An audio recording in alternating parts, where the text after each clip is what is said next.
경상북도가 내년 1월 1일자로 지방시대 주도를 핵심 목표로 한 대대적인 조직 개편을 단행합니다. 지방시대 정책국이 새롭게 들어서고 산하의 지방시대 정책과를 신설해 지방 역량을 강화할 계획입니다. 글쓰기를 좋아하는 20살 발달장애인 김송현 씨가 발달장애인 최초로 작가로 등단하며 자신의 생각과 고민을 담은 수필집을 출판했습니다.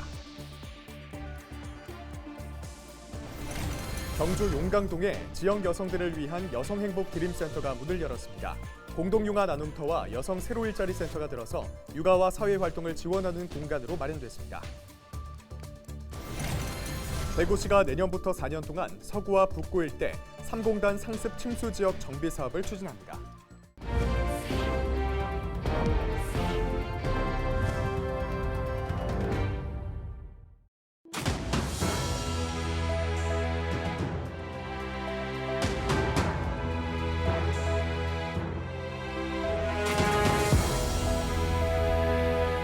여러분 안녕하십니까? 헬로티비 대구 경북 뉴스입니다.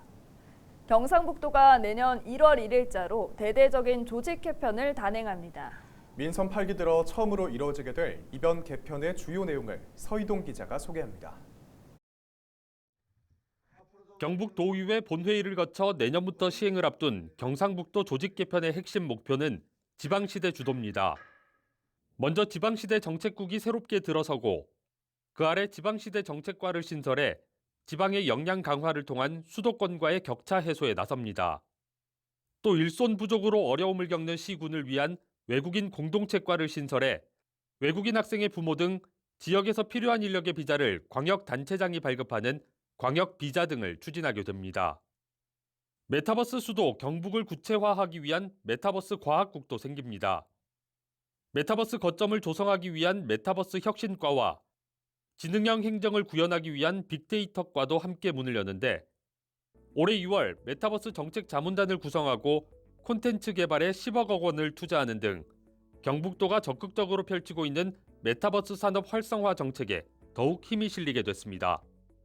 민간 주도의 좋은 일자리를 창출하기 위한 경제산업국이 신설되고 경제정책노동과와 사회적 경제민생과도 새롭게 시작되며 민생경제를 회복하겠다는 의지도 드러냈습니다.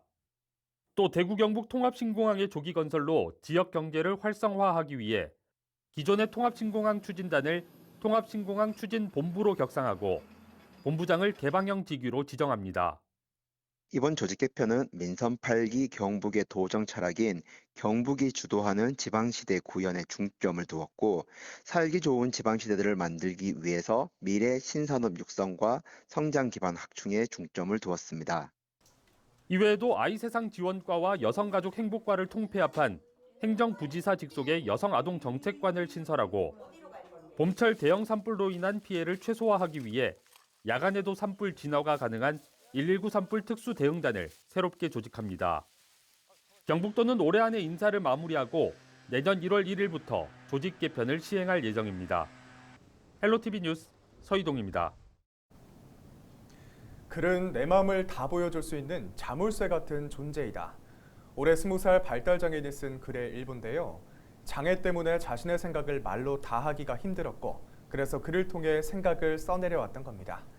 이렇게 글에만 갇혀있던 이야기들이 책을 통해 세상 밖으로 나왔습니다. 발달장애인이 직접 수필집을 낸 것이 국내에서는 처음이라고 하는데요. 불과 몇 달 전만 해도 잘하는 게 없다고 자신 없어 하던 김송현 씨가 주변의 응원 속에 자신이 잘하는 것을 찾고 용기 있는 첫 발을 내딛었습니다. 박근수 기자입니다. 올해 20살 김송현 씨는 특수학교의 취업준비반인 전공과 학생입니다.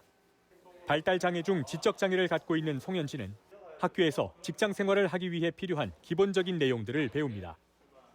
취업을 앞둔 여느 발달장애인과 다를 것 없는 것처럼 보이지만 사실 송현 씨는 이미 어엿한 작가입니다. 본인이 쓴 글들을 엮은 그리고 본인의 이름이 붙은 에세이집까지 발간했습니다. 스스로를 이야기하고 싶은 것이 많은 수다쟁이라고 말하는 송현 씨에게 종이와 펜은 소중한 친구였습니다. 글을 쓰면 하고 싶은 이야기도 마음대로 하고 그냥 상상하는 대로 그냥 다 쓸 수 있어서 그냥 종이에 쓰다 보면 그냥 마음이 편해지기도 하고. 송현 씨가 쓴 글은 일명 쉬운 글입니다.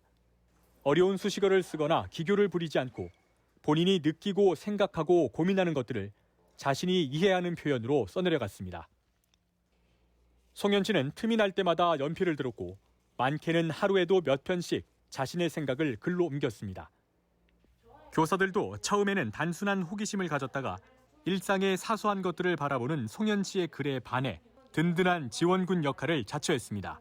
제가 송현이 허락을 구해서 복사를 몇 개를 했어요. 그래서 선생님들께 돌려보면서 선생님들 이 글 너무 좋다고 한번 읽어보시라고 저희 취업 담당 선생님이신 박일호 선생님께서 이거 책 한번 내도 되겠어요 해서 출판사랑 연결을 했고 학교 측의 관심에 출판사도 힘을 보탰습니다.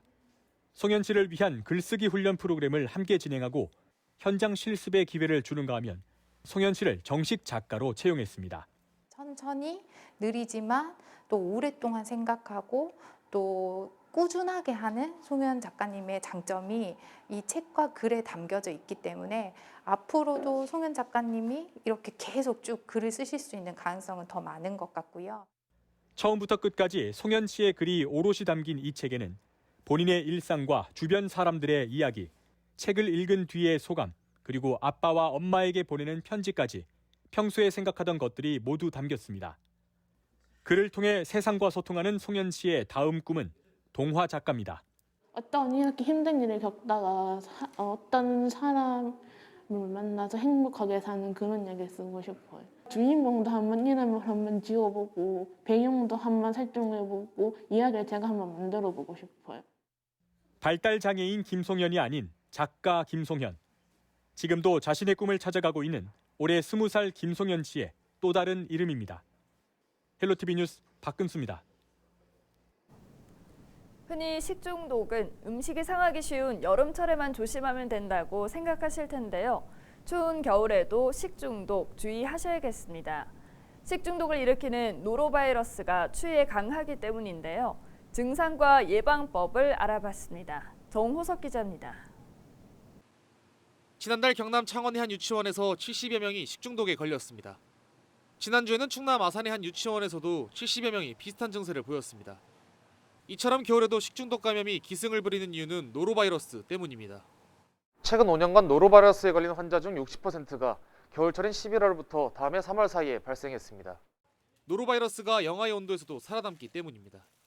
추운 날씨에도 불구하고 겨울에 흔히 발생하는 이유로는 노로바이러스가 영하 60도까지 온도 변화를 잘 견디고 겨울에는 식중독 위험이 낮을 거라는 사람들의 인식 때문에 음식물 관리가 소홀하기 때문입니다. 상한 음식을 한 입만 먹어도 식중독을 일으킬 수 있는 노로바이러스. 바이러스에 감염되면 구토와 설사 등이 주로 나타나고 심한 경우 탈수까지 이어질 수 있습니다. 또 면역력이 약한 노인이나 어린아이들은 합병증까지 나타날 수 있어 주의가 필요합니다. 특히 백신이 없어 예방이 매우 중요합니다. 조개와 굴 등 식재료는 85도 이상에서 충분히 익혀 먹고 물은 끓여 마시는 게 좋습니다. 또 바이러스에 감염된 사람과 접촉할 경우 전염될 수 있습니다. 최근 한 달간 발생한 노로바이러스 식중독 환자는 220여 명.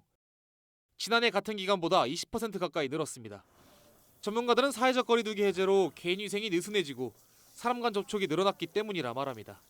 이에 따라 개인 위생을 철저히 하고 환자가 만졌거나 사용한 옷과 이불은 즉시 소독해야 합니다.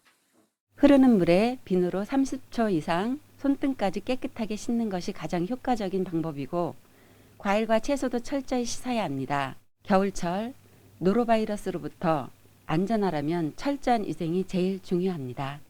노로바이러스는 회복 후에도 길게는 2주까지 전염성이 유지됩니다. 따라서 완전히 회복하더라도 3일 동안은 식재료를 만지지 않는 것이 좋습니다. 헬로티비 뉴스 정호석입니다.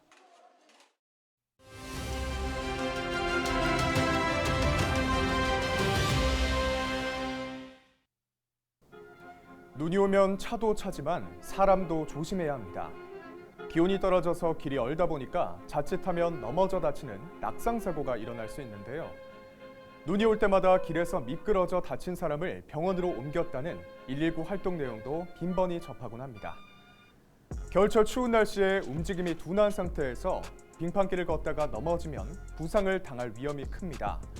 지금 같은 때는 바닥이 미끄럽지 않은 신발을 신고 손은 주머니에 넣지 않고 장갑을 반드시 착용하는 게 좋습니다. 또 지면을 꼼꼼히 살피면서 가되 빙판길을 걷게 되면 보폭을 평상시보다 10에서 20% 줄이고 천천히 걸어야만 혹시 모를 사고를 조금이나마 막을 수 있습니다.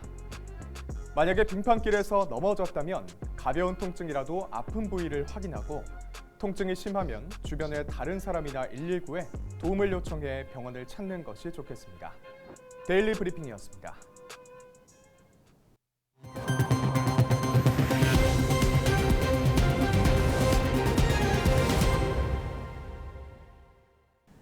경주 용강동에 여성행복드림센터가 들어섰습니다. 여성행복드림센터에는 공동육아 나눔터, 여성 새로 일하기 센터 등이 입주했는데요. 경주시는 여성들의 육아를 돕고 일자리 창출도 지원할 계획입니다. 신병균 기자입니다. 경주 지역 여성들을 위한 공간 여성행복드림센터가 문을 열었습니다. 경주시는 여성의 일자리 참여와 공동육아, 돌봄 체계 구축을 위해 사업비 28억 원을 들여 지난 2019년부터 면적 1086제곱미터 부지에 지상 4층 규모의 건물을 신축했습니다. 여성행복드림센터에는 공동육아 나눔터와 생활문화센터, 장난감 도서관, 여성 새로 일하기 센터가 입주했습니다. 내년 1월부터 본격적으로 운영됩니다. 여성 새로 일하기 센터는 정보화 교육장, 프로그램실, 상담실 등을 갖추고 경력 단절 여성 등의 구직과 사회활동을 지원할 계획입니다. 생활문화센터에는 북카페와 동아리방, 음악실 등의 공간이 마련되었습니다.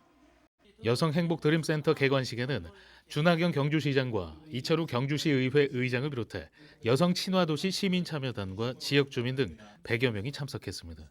육아를 하는 마음들이 모여서 서로 품앗이 돌봄도 하고 또 여러 가지 기술 교육도 배우고 또 여러 가지 취업 정보도 이렇게 서로 교환함으로써 더 행복한 삶을 살 수 있는 아주 유용한 그런 공간으로 활용될 수 있기를 기대해 마지 않습니다. 경주시는 쾌적하고 안전한 환경에서 여성들의 실제 삶을 바꾸는 내실 있는 프로그램을 운영할 방침입니다. 헬로티비 뉴스 신병균입니다. 대구시가 총 사업비 491억 원을 들여 내년부터 3공단 자연재해 위험개선지구 정비 사업을 추진합니다. 대구시는 서구 비산동 1원 빗물 펌프장 2개 동 가운데 노후도가 심한 구간을 철거하고 나머지 1개 동 인근에 빗물 펌프장을 증설할 계획입니다. 또 북구 침산동 1원에도 빗물 펌프장 1개 동을 신규 설치해 인근 지역 침수 피해를 막는다는 계획입니다. 경북도가 민선 8기 이철우 도지사 임기 안에 지방 채무를 1조 원 이하로 감축하겠다고 밝혔습니다. 지난 해말 기준 경북도의 총 채무는 1조 7,108억 원으로 경북도는 이 중 외부 차입금 1,950억 원을 연내 전액 조기 상환할 계획입니다. 또 조례를 개정해 4년 동안 5,344억 원 상당의 채권 발행을 감축함으로써 민선 8기 임기 중 도 채무를 9,800억 원 수준으로 줄인다는 방침입니다. 경북도는 채무 상환 재원을 마련하기 위해 사용하지 않는 기금을 줄여 우선 사용하고 필요하지 않거나 급하지 않은 사업 예산을 조정하기로 했습니다. 20일 새벽 경산시 남천면의 신대구 부산 고속도로에서 3중 추돌 사고가 발생했습니다. 이날 오전 4시 40분쯤 신대구 부산 고속도로 부산 방향 76km 지점에서 25톤과 9톤 트럭, 승용차가 잇따라 부딪혔습니다. 이 사고로 25톤 트럭 운전자와 승용차 운전자가 심정지 상태로 이송됐으며 4명이 가벼운 부상을 입었습니다. 경찰과 소방당국은 정확한 사고 경위를 조사하고 있습니다.